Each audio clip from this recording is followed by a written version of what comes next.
YouTube. I've been away for a little while, bad of me I admit. My last video I think was in about July, August time, but I'm back. I thought I would start again with a small video about tape measures. I have 3 here today that I'm going to tell you about and show you how to use. If you like what you see, please like, share and subscribe to my channel. So I have 3 different types of tape measure here. We have a Stanley Fatmax keyring tape measure 2 meters, an Irwin Professional 5 meter tape measure, and a 5 meter tape measure that I picked up in Magnets. I'm not sure which brand actually makes this. All 3 tape measures are class 2, and you can see that by looking at the little lines next to the 4 inches. So these little 2 lines here, that indicates a class 2 tape measure. What that means is for all of these tape measures that are class 2, over 10 meters, they can be about 2 millimeters out, either over or under. But it just that little symbol means that your tape measure is accurate. If you were to buy, say, a cheaper tape measure and it doesn't say the class 2 on it, then you're not guaranteed complete accuracy. So always look out for that. What else can I show you on a tape measure? You have the end here which wobbles. On all 3 of them it does that. That doesn't mean that it's broken. That's actually what's called a true zero end.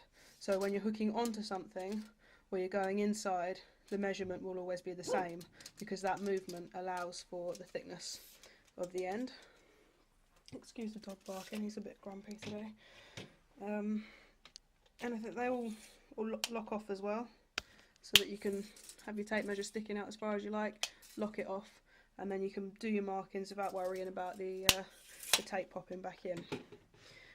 On the Irwin one, it has numbers underneath as well as on top, and another feature I like about it as well, it's got 2 little magnets on the end.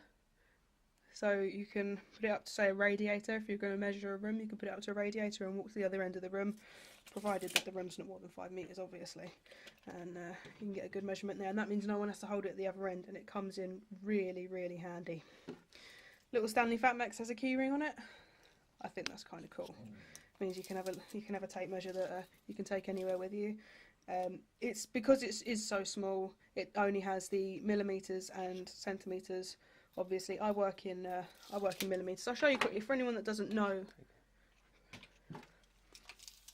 You only have the millimeters and centimeters on there. There's no. You can kind of see that. I think. Good luck.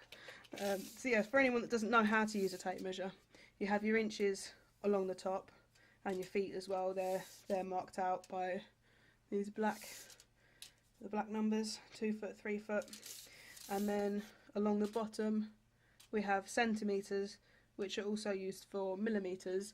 So if someone says to you it's 10 centimeters, I'm trying not to get a shadow on that. So if someone says to you that is 10 centimeters, that's also 100 millimeters. So anyone that's learnt centimeters and millimeters like I have, it's obviously easy to use. The reason for the inches as well, although we don't really learn those like this old school measurements, a lot of doors are measured in inches, so it's quite handy to have a tape measure with inches and millimeters on them. Those are the ones that I carry around. Some of them you can get that are just centimeters and millimeters. Personally, I don't like that because I like to use inches every now and again. I think that's about everything on these particular tape measures. There's no other main features. Obviously, all got a belt clip apart from the little keyring because that's not going to be on your keyring. So yeah, that's about it.